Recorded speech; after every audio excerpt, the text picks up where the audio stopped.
하나님의 말씀은 신약성경 86페이지 누가복음 1장 5절로 56절까지 말씀입니다. 본문을 한번 읽고 말씀을 들으시면 감사하겠습니다. 예수님 탄생하신 성탄의 계절입니다. 성탄의 은총이 예배드리는 여러분 가운데 충만하게 임하기를 주님의 이름으로 축원합니다. 오늘은 하나님은 순종하는 자를 쓰십니다. 이런 제목으로 함께 은혜를 나누겠습니다. 오늘 본문은 축복의 여인 마리아에 대한 이야기인데 그 전에 성경 속에 나오는 두 여인을 먼저 소개하겠습니다. 첫 번째 여인은 인류의 조상의 아내인 하와입니다. 하와의 뜻은 생명입니다. 산자의 어머니. 참 좋은 이름의 뜻을 가졌죠. 모든 살아있는 자의 어머니라니 엄청난 축복이죠. 하나님은 인류 천지만물을 창조하시고 인간을 창조하시고 그 인간 하와에게 에덴 동산의 모든 것을 다 먹고 누리게 했습니다. 그러나 단 한 가지 선악과는 먹지 않도록 하셨습니다. 이것은 아담과 하와 그리고 하나님 사이의 약속입니다. 그러나 하와는 선악과를 먹으면 하나님처럼 높아진다는 사탄의 꼬임에 넘어가서 하나님에 대한 불신과 의심으로 결국 선악과를 따먹는 불순종을 하게 됩니다. 하와는 에덴 동산의 부요함 속에서도 단 한 가지 약속을 지키지 못하며 하나님과의 관계가 깨어지고 순식간에 에덴 동산을 다 잃어버리고 말았습니다. 사람은 하나님과의 관계가 끊어지면 모든 것을 다 잃어버리게 됩니다. 세상에서 제일 위험한 사람은 하나님과의 관계가 끊어진 사람입니다. 세상에서 제일 불행한 사람은 하나님 없이 나 혼자의 힘으로 인생을 사는 자입니다. 하나님과의 관계가 끊어진 하와에겐 무슨 일이 일어납니까? 어두움이 임합니다. 외로움, 열등감, 불안, 두려움, 질병, 죽음이라는 고통이 찾아오게 됩니다. 이것은 하나님을 떠난 자에게 주어지는 일종의 저주이죠. 하나님의 심판입니다. 하와의 이름은 생명인데 그 생명 넘치는 기쁨과 감사와 열정은 사라지고 오히려 슬픔과 근심과 원망과 두려움과 불안이 생겼습니다. 하와는 선악과를 먹은 이후 에덴 동산에서 쫓겨나 가인과 아벨을 낳았습니다. 하와의 불순종의 피를 물려받은 가인은 동생 아벨을 죽이는 살인자가 되죠. 그리고 하나님을 떠나 스스로 놋 땅에 가서 칼의 노래를 부르며 칼의 힘을 믿고 사는 자의 조상이 되었습니다. 이것이 하나님 말씀과 상관없이 사는 자의 말로입니다. 유대인들에게 내려오는 전승에 의하면 아담과 하와는 동굴 속에 숨어 살았고 평생을 우울하게 지내다가 죽음을 맞았다고 합니다. 두 번째 여인은 오늘 본문에 나오는 세례 요한의 어머니 엘리사벳입니다. 엘리사벳은 하나님께 예배하는 자라는 뜻입니다. 엘리사벳은 모세의 형 제사장인 아론의 후손으로 대대로 제사장을 지낸 집안에서 태어났습니다. 엘리사벳은 이름 그대로 하나님을 예배하고 경건하게 살다가 사가랴 제사장과 결혼해서 예루살렘 근처에 살았습니다. 사가랴와 엘리사벳은 하나님 앞에 의롭고 하나님 말씀대로 살았습니다. 두 사람이 결혼하고 많은 시간이 흘렀지만 아기가 없었습니다. 그래도 그들의 믿음은 흔들리지 않았고 여전히 제사장으로 하나님 말씀대로 매일 순종하는 삶을 살았습니다. 그들은 나이가 많아 아기를 낳을 수 있는 몸이 아니었습니다. 남편 사가랴가 제비뽑기로 성전을 섬기는 자로 뽑혔는데요. 성전에 들어가 제단을 청소하고 제물을 준비하고 촛불을 피우고 향을 피우는 일을 했습니다. 그때 성전에서 갑자기 천사가 나타나서 이렇게 말합니다. 본문 13절입니다. 천사가 그에게 이르되 사가랴여 무서워하지 말라. 너의 간구함이 들린지라. 너의 기도 소리가 들린지라. 내 아내 엘리사벳이 너에게 아들을 낳아주리니 그 이름을 요한이라 하라. 사가랴와 엘리사벳 부부는 오랫동안 기도를 했지만 응답이 없었어요. 아이가 생기질 않는 거예요. 노인이 되었는데 더 이상 아이를 가질 수 없는데 그럼에도 불구하고 계속해서 기도했습니다. 그러던 어느 날 천사가 나타나서 너희 부부의 간구함이 하늘에 상달되었다 말하는 겁니다. 믿음은 내 현실과 상관없이 하나님이 부어주시는 사랑의 힘을 믿고 계속 기도하며 계속 기대하는 것입니다. 누가 기도의 응답을 받습니까? 끝까지 하나님을 신뢰하고 하나님을 찾는 자입니다. 예레미야 33장 3절에 말씀합니다. 너는 내게 부르짖으라. 내가 내게 응답하겠고 내가 알지 못하는 크고 은밀한 일을 내게 보이리라. 천사가 사가랴에게 나타나 아기를 낳을 것이라고 말하고 그 아이의 이름을 요한이라고 정해주어요. 사가랴는 제사장이었지만 나이가 많아가지고 노년에 아들을 낳을 것이라는 것을 믿지를 못했습니다. 천사가 아들을 낳는다고 하니까 그 순간 믿지를 못하는 거예요. 그래서 아이를 낳기까지 벙어리가 됩니다. 하나님께서 말을 못하게, 불신앙의 말을 못하게 하는 거예요. 그런데 엘리사벳은, 그의 아내 엘리사벳은 천사의 말을 믿었습니다. 아이를 낳는다는 그 말을 믿었어요. 엘리사벳은 자신에게 아기를 주심으로 평생 자기에게 있는 부끄러움을 없애주셨다. 그렇게 말하며 기뻐하며 찬양했습니다. 엘리사벳은 평소 말씀에 순종하는 삶을 사는 경건한 여성이었고 기도하는 여성이었습니다. 그런 엘리사벳에게서 세례 요한이 태어납니다. 요한이라는 뜻은 하나님을 사랑하는 자라는 뜻입니다. 예수님의 제자 중에도 하나님을 사랑하는 사랑의 사도 요한이 있죠. 사랑의 말씀인 요한복음, 요한 1, 2, 3서, 요한계시록 성경을 기록한 제자죠. 하나님의 말씀을 순종하고 하나님의 말씀대로 사는 엘리사벳에게 세례 요한이라는 큰 영적 거목이 태어납니다. 세례 요한은 나중에 예수님으로부터 여자가 낳은 사람 중에 가장 큰 자라는 칭찬을 받게 됩니다.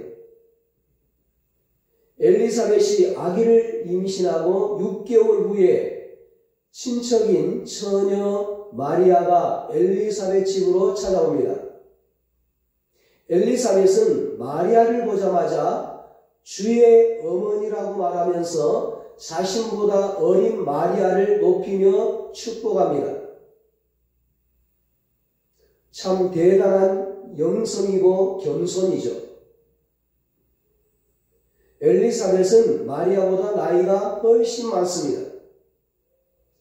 엘리사벳은 마리아보다 신분이 좋은 제사장 부인입니다. 그럼에도 불구하고 그 뱃속에 아기 예수님이 있는 것을 알고 산골에서 온 그 어린 처녀 마리아를 높이고 있어요. 어머니 엘리사벳의 영성을 물려받은 세례 요한은 나중에 예수님을 향해서 그는 흥하여야 하겠고 나는 쇠하여야 하리라, 이런 유명한 말을 합니다. 여러분, 누가 위대한 인생을 삽니까? 하나님을 붙잡고 사는 자입니다. 누가 역전의 인생을 삽니까? 끝까지 그분 앞에 의롭게 사는 자입니다. 하나님은 매일 말씀대로 의롭게 살아가는 엘리사벳에게 세례 요한이라는 큰 축복을 주셨습니다. 사람 눈치 보지 말고, 상황 보지 말고, 환경 보지 말고 매일 하나님 말씀대로 하나님 앞에 의롭게 사십시오. 우리의 상황과 상관없이, 기도의 응답과 상관없이 매일 하나님 말씀대로 의롭게 살아간다면 하나님의 은혜는 반드시 우리에게 임하게 될 것입니다. 세 번째 여인은 예수님의 어머니 마리아입니다. 마리아는 나사렛 산골 동네에 조용히 평범하게 사는 처녀였습니다. 마리아는 목수 요셉과 약혼한 사이입니다. 마리아는 히브리어로 미리암입니다. 모세의 누나가 미리암이죠. 미리암은 높다는 뜻입니다. 마리아는 갈릴리 나사렛 산골에서 자랐습니다. 나사렛은 예루살렘으로부터 북동쪽으로 110km 정도 떨어진 그 갈릴리 지역에 있는, 북쪽 갈릴리 지역에 있는 아주 작은 산골 동네입니다.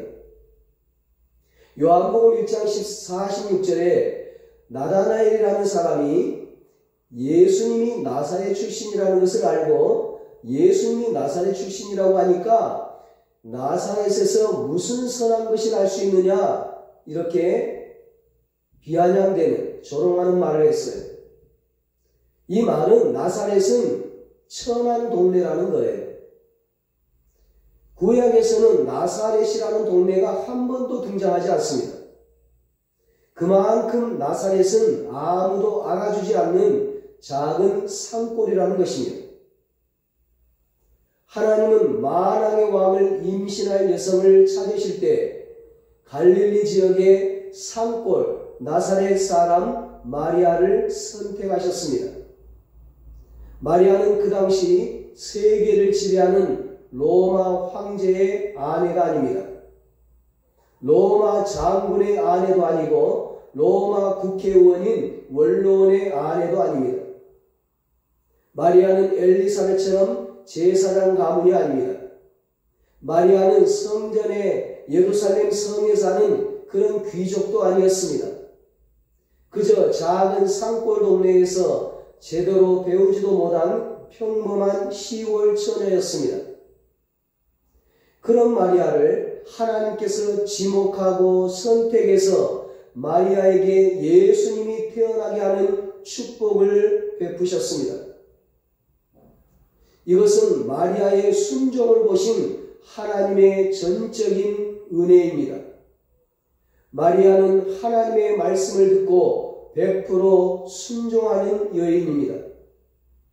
마리아는 평소에 기도도 열심히 했고 말씀도 열심히 암송했습니다. 마리아가 말씀을 열심히 암송했다는 것을 어떻게 알 수 있나요? 오늘 본문 46절 55절까지 보면 예수님이신 어린아기를 임신한 마리아가 부르는 노래가 나옵니다. 마리아의 찬양이 나옵니다. 그 노래에 나오는 대부분의 그 단어들이 시편에 기록된 말씀들, 구약 시편에 기록된 말씀들이에요. 마리아 시대에는 개인 성경이 없었어요.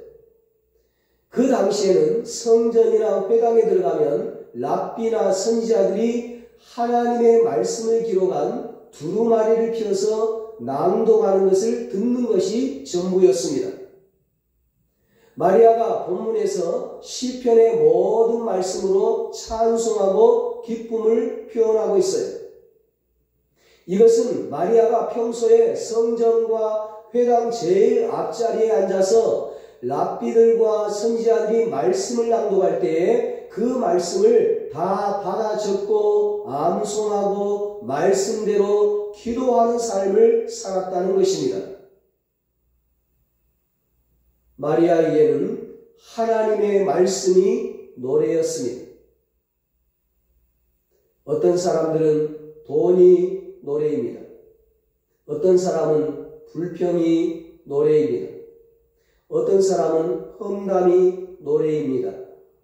어떤 사람은 성공이 노래입니다.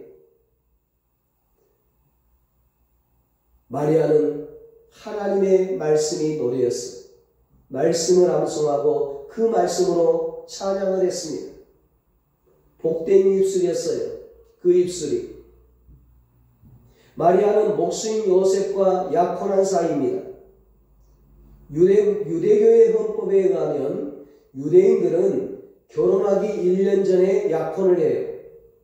약혼은 결혼과 똑같은 효력을 가집니다. 약혼 기간에는 순결을 지켜야 합니다. 만약 약혼자가 아닌 사람과 약혼 기간에 불륜을 갖게 되면 돌로 쳐 죽인다는 유대법이 있습니다. 마리아는 요셉과 약혼하고 조용한 시간을 보내던 중에 갑자기 천사가 나타나서 아들을 낳을 것이라고 말합니다. 결혼도 하지 않았는데 31절 33절입니다. 보라, 내가 잉태하여 아들을 낳으리니 그 이름을 예수라 하라.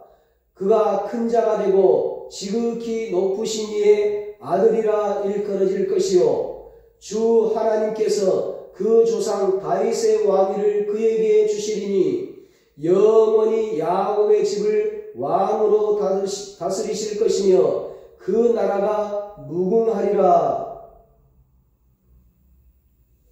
천사가 이 이야기를 들려주는 겁니다. 마리아가 얼마나 놀랐을까요? 마리아가 지금 뱃속에 갖게 된 그 아이가 지극히 높은 하나님의 아들이라고 말씀합니다. 마리아는 자신이 임신한 아이가 지극히 크신 하나님의 아들인 것보다 아직 결혼하지 않은 몸으로 아기를 가진다는 것이 더욱 그녀를 놀라게 했습니다. 잘못하면 죽게 되거든요. 돌에 맞아 죽게 되거든요. 처녀가 아이를 갖게 됩니다. 34절, 36절, 37절입니다. 마리아가 천사에게 말하되 나는 남자를 알지 못하니 어찌 이 일이 있으리까? 보라, 내 친족 엘리사벳도 늙어서 아기를 배었느니라. 본래 임신하지 못한다고 알려진 이가 이미 6달이 되었나니 대저 하나님의 모든 말씀은 능하지 못하심이 없느니라. 아멘. 천사는 마리아의 친척 중에 엘리사벳도 노년에 아기를 가졌다는 거예요. 아이를 가질 수 없는 나이인데 나이가 지금 많아 늙었는데 아이를 가졌다는 거예요. 지금 6개월이나 되었다는 겁니다. 아이를 가진 지가. 그러면서 하나님께는 능치 못할 힘이 없느니라 말씀하는 거예요. 대저 하나님의 모든 말씀은 능치 못하심이 없느니라. 그렇습니다, 여러분. 하나님의 모든 말씀은 능치 못하심이 없다는 것을 믿는 자는 반드시 기적을 이루는 인생을 살게 되는 것입니다. 하나님을 믿는 자는 어떤 불가능한 장소에서도 희망을 가집니다. 하나님을 믿는 자는 상황과 상관없이 열정을 가지고 삽니다. 하나님을 믿는 자는 아무리 거친 풍랑을 만나도 그 바다가 잠잠해질 것을 믿습니다. 하나님은 이 믿음을 가진 어린 소녀 마리아가 온 인류를 살리는 축복의 통로가 되기를 원하셨습니다. 마리아는 어떻게 자신처럼 낮고 부족한 사람이 축복의 통로가 온 인류의 축복의 통로가 될 수 있을까를 처음에는 반문했지만 천사가 하나님께는 능치 못할 일이 없다고 얘기하니까 하나님께는 능치 못하심이 없느니라 그렇게 말씀하니까 마리아는 그 말씀을 붙잡고 그때부터 믿게 되었어요. 하나님의 모든 말씀은 능치 못하심이 없느니라 이 말씀을 붙잡고 믿은 거예요. 왜 하나님은 마리아를 통해서 아기 예수님이 태어나게 하셨을까요? 마리아는 하나님의 말씀을 전적으로 믿었습니다. 그리고 그 하나님의 말씀을 믿고 그 하나님의 말씀을 듣고 그 100% 그 말씀에 순종하는 자였습니다. 나는 실력이 없다. 나는 재력이 없다. 나는 건강함이 없다. 나는 배움이 없다. 나는 부모를 잘못 만났다. 나는 흙수저다. 이런 말로 신세 한탄하는 자가 아무도 없게 되기를 바랍니다. 우리가 아무리 초라한 상황에 처했다 하더라도 말씀에 순종하는 믿음을 가지면 하나님 말씀에 순종하는 믿음을 가지면 하나님은 우리를 향한 목적 가운데 계획을 이루어 가십니다. 마리아가 믿음을 가지지 않았더라면 마리아에게는 아무 일도 일어나지 않았을 겁니다. 대저 하나님의 모든 말씀은 능하지 못하심이 없느니라. 마리아는 이 말씀을 듣자마자 이 말씀을 믿고 이 말씀을 붙잡았습니다. 38절에 말씀합니다. 마리아가 이르되 주의 여종이 오니 말씀대로 내게 이루어지이다 하며 천사가 떠나가니라. 이것은 믿음과 동시에 순종입니다. 여종은 헬라어로 툴로스라는 단어인데 노예라는 뜻이에요. 노예는 자기 의지가 없어요. 그냥 복종만 하는 것이 노예입니다. 이 마리아는 말씀에 복종을 했습니다.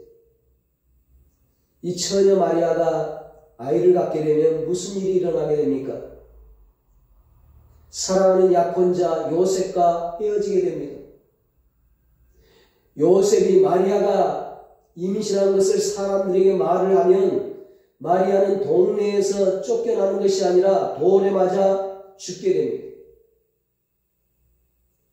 그런데 마리아는 죽음을 각오하고 순종을 선택합니다.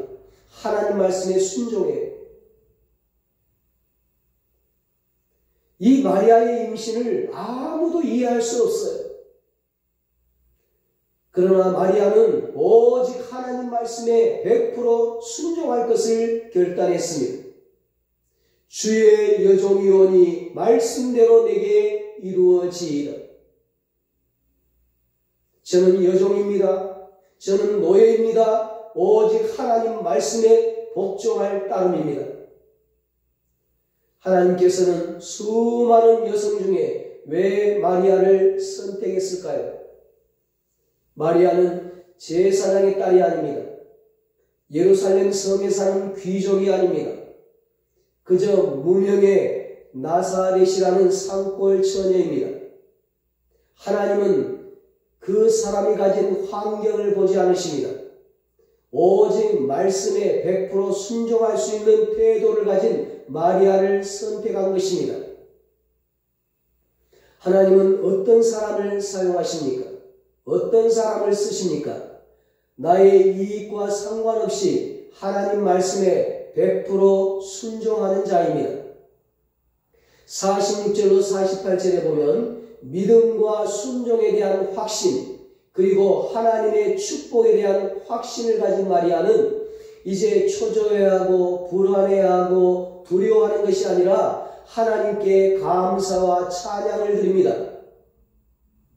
마리아가 이르되 내 영혼이 주를 찬양하며 내 마음이 하나님 내 구주를 기뻐하였음은 그의 여종의 비천함을 돌보셨습니다. 보라 이제후로는 만세 나를 복이 있다 일컬으리로다. 아멘. 마리아는 평소 말씀에 순종하는 삶을 살았기 때문에 자신의 인생을 건 순종도 할 수 있었던 것입니다. 처녀의 몸으로 임신했다는 것은 사람들로부터 비난과 욕설을 받게 될 것이 뻔했지만, 잘못하면 돌에 맞아 죽게 될 것이 뻔했지만, 마리아의 마음에는 성령이 주시는 기쁨이 있었습니다. 기쁨으로 충만했어요.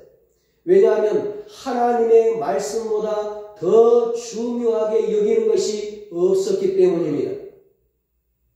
하나님의 말씀에 순종하는 것은 위대한 일입니다. 우리가 하나님의 말씀에 순종할 때 세상을 바꾸는 위대한 일이 일어납니다. 온 인류를 구원하신 예수님이 태어나시면은 마리아의 순종이 있었습니다. 하나님의 말씀에 순종할 때 하나님은 위대한 일을 시작하십니다. 돈이 없는 것을 고민하지 마시고, 공부를 더하지 못한 것을 고민하지 마시고, 말씀에 순종하지 않는 것을 고민하십시오. 말씀에 순종하여 산다면 위대한 인생이 펼쳐질 것입니다. 마리아는 하나님의 말씀에 순종하여 전 인류를 살리는 메시아를, 구원자를 잉태하였습니다. 마리아는 하나님의 말씀에 순종하여 만세 복 있는 여인이 되었습니다.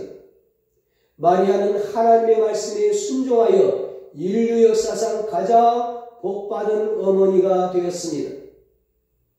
마리아의 전적인 순종에 십자가의 길도 순종하는 예수님이 태어나신 것입니다.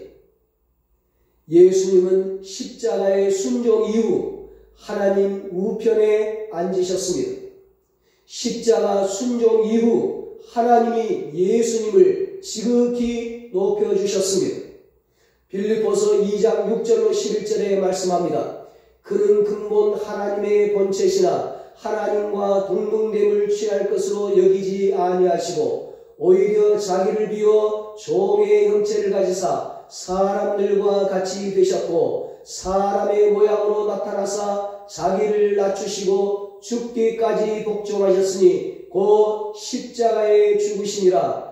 이러므로 하나님이 그를 지극히 높여 모든 이름 위에 뛰어난 이름을 주사 하늘에 있는 자들과 땅에 있는 자들과 땅 아래에 있는 자들로 모든 무릎을 예수의 이름에 꿇게 하시고 모든 입으로 예수 그리스도를 주라 시인하여 하나님 아버지께 영광을 돌리게 하셨느니라. 아멘. 예수님은 순종을 넘어 하나님 말씀에 하나님 뜻에 복종하셨습니다. 그리하여 지극히 높은 영광의 자리에 앉으셨습니다. 그의 어머니의 그의 아들이죠. 마리아도 하나님 말씀에 순종하여 지극히 높은 자리, 영광스러운 그런 어머니가 되었습니다. 만세 복 있는 여인이 되었습니다. 대저 하나님의 모든 말씀은 능치 못하심이 없느니라. 대저 하나님의 모든 말씀은 능하지 못하심이 없느니라. 이 말씀 붙잡고 순종의 축복을 누리는 여러분과 제가 되시기를 예수님의 이름으로 축원합니다. 기도하겠습니다. 하나님 아버지, 우리에게도 마리아에게 베풀어 주셨던 은혜를 베풀어 주시옵소서. 우리에게도 순종의 믿음을 주시옵소서. 어떤 상황에서도 하나님의 말씀을 붙잡게 하여 주시옵소서. 대저 하나님의 모든 말씀은 능치 못하심이 없느니라는 하나님의 말씀을 붙잡고 하나님 그 말씀대로 될 줄로 믿고 100% 순종하게 하여 주시옵소서. 그래서 만세 복 있는 자들로 살아가게 하여 주시옵소서. 이제는 우리 주 예수 그리스도의 무한하신 은혜와 하나님 아버지의 사랑하심과 성령님의 위로하시고 교통하심이 하나님 말씀에 순종하여 만세 복 있는 자로 살기로 다짐하는 사랑하는 모든 성도들과 저들의 가정과 자녀들과 사업과 직장 위에 이 나라 이 민족 위에 이제로부터 영원토록 함께 있을지어다. 아멘.